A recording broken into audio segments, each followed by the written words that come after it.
Ал енді бүгінгі біздің тақырыбымыз ол риск менеджмент деген нәрсе. Риск менеджмент деп отқанымыз өзімізді рисктен құтқару және оның құтқару жолдары деген сияқты нәрсе. Бұл рынокке келумен біз бұл биржаға немесе форекске тағы да сондай бір салаға келумен біздер риск менеджмент деген нәрсеге қатты мән беру керекпіз. Оның ішінде біздердің барлығымыз классикалық түрде білімді алған кезде біздер не істейміз? Риск менеджментті депозитке сақтаймыз да. Депозитке тірелеміз.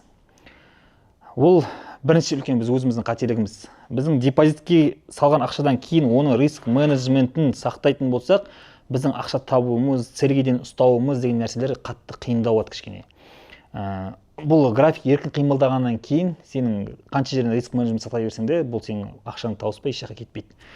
Сол үшін бұл бастапқы бізге білім алуға, білімді болуға, осы трейдерствоны жақсылап өзің меңгеріп кетуге, опыт жинауға бұл депозиттен сақталған риск менеджменттің бұл саған кедергі болады, тосқауыл болады осы нәрсе. Енді біз риск менеджментті қай жерден сақтау керекпіз? Ең бірінші біздің басатын қадамымыз, біз рынокке келгеннен бастап риск менеджмент сақтап бастау керекпіз.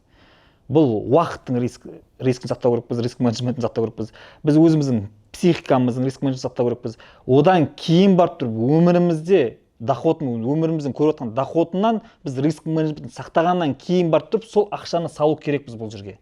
Сол кезде бізде психологиямызға да жеңіл болады, интуицияға да берілмеуге болады, и басқа да рыноктегі подводный камень дейді ғой мысалы деген. Сол нәрсенің бәрін көре бастаймыз. Неге? Біз еркіндік ақша салғаннан кейін жоғалтудан, яғни қорықпайтын ақша салғаннан кейін.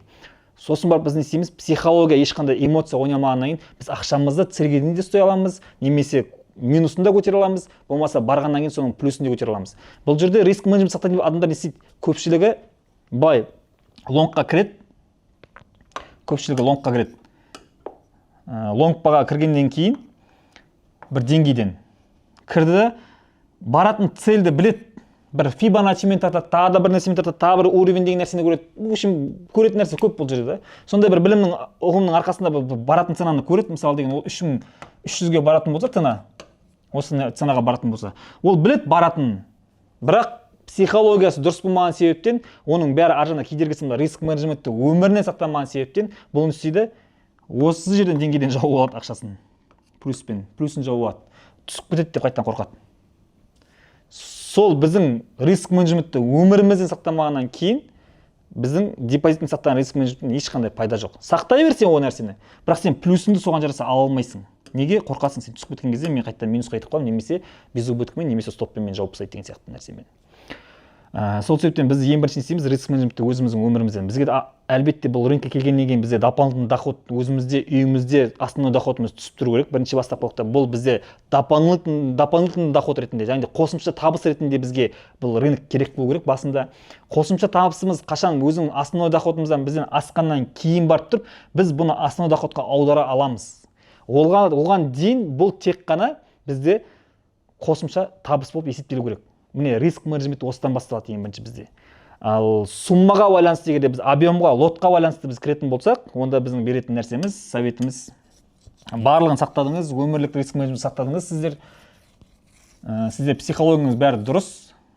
Енді біз $1000 депозитпен егер де кіретін болсақ, рынокке $1000 депозитпен кіретін болсақ, максимально бізде кіретін объемымыз, егер сіз скальпер болатын болсаңыз, немесе позиционный торговля болатын болсаңыз, стоппен жұмыс істейтін болсаңыз, все равно соның өзінде сіз не істейсіз? Объеммен форекстің ішінде контрактпен айтқанда 0.05 бізде болу керек. Это максимально бізде болатын нәрсе. Одан уже бізде асыратын болсақ, ол жоғары. Неге? Біз егер де қазір 10-мен жұмыс істейтін болсақ, 10 деген объеммен жұмыс істейтін болсақ, ол акцияның тілімен айтқанда 10 контракт, 10 акция штука деген сияқты нәрсе. Осымен біз жұмыс істейтін болсақ, $1000 тек қана бізде максималь тек қана $100, 100-ке ғана шыдайды. Біз енді бір позицияны ашып қоймаймыз, біздер екеу немесе үшеуін ашамыз да. Усреднение жасайтын деген жерлер болады, болмаса жасамайтын, болмаса бір позицияны ашып қойып күтетін нәрсе бізде көбінде болмайды. Ол психологически бәрінен де ауыр тиетін нәрсе. Но бірақ шама келгенше, егер 10-мен істейтін болсаң, тек бір позиция ашып қоятын болсаң, тек $100 манипуляцияға сіздің депозитіңіз шыдап бере алады. Енді бұл жерде қазір біз 0.05 тұтқан себебіміз 0.05 тұтқан себебіміз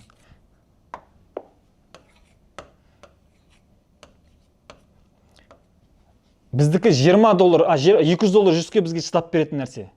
Рынокты біз соңғы кезде байқаймыз, бір күнде тек 100 доллар жүріп тастап отыр да. Егер де біз сол уақытта деген бағытымыз дұрыс болмайтын болса, 100 доллар минусқа біздің 1000 долларымыз 0,05 пен кетпейді. Жарты сағат тек қана. Жарты сағат анализіміз дұрыс болатын болса, манипуляцияның бәрін шыққан болсақ, біз кішкентай одан да кішкентай объеммен ашып қойып, қайтып келіп бізге мүмкіншілік береді бұл нәрсе.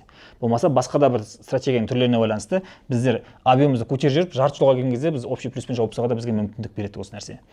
Сол себептен біздер 1000 доллар ма риск менеджмент сақтағанның өзінде біз үйді күн сақтадық, өмірін сақтадық, уақытын сақтадық, психологияны сақтап келдік. Депозитке 1000 доллар қорықпайтын ақшамызды салдық, 500 мың теңгемізді. Бірақ кіретін объемымыз 0,05 болу біздің міндетіміз, өйткені біздің психологиямызға әсер етпейді бұл нәрсе, тапқан табысы да бұныкі жақсырақ болады. Бұндай объеммен бізге жасау үшін, егер скальпер болатын болсаңыздар, сіздерден 50% жасай аласыңдар смело. Ал егер де сіздер средний срок позиционный торговля жасайтын болсаңдар да, 2, 3, 4 ашып, астынан стоп қоятын болсаңызда, егер де стопыңызды ілген жағдайдың өзінде бұл сіздің психологияңызға ешқандай әсер етпейді. Ешқандай әсер етпейді.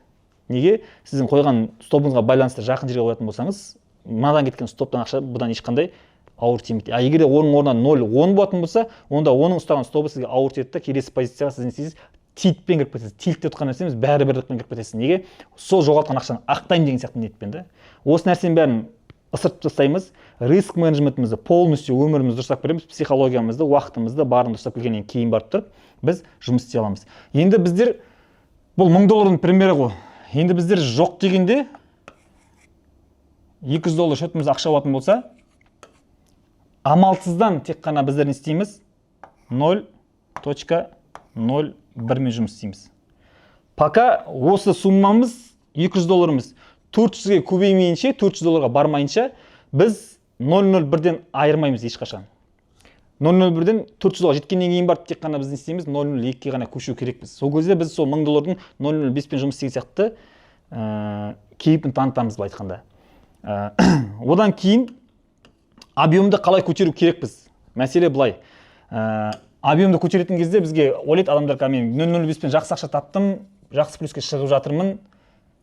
Қазір мен тағы да объемды көтеріп жіберсем, 1100, 1200, 1000 қарғаннан кейін объем көтеретін болсам, мен одан да жақсы табыс табамын деген сияқты өзінің риск менеджментті сақтамай бастайды.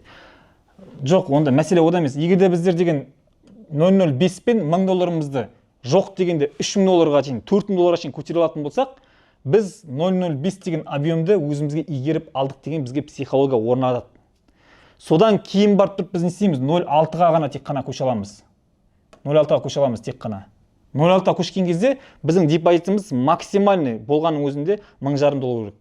1500 доллардан төмен біз 0,6 мен жұмыс істемеу керекпіз ешқашан.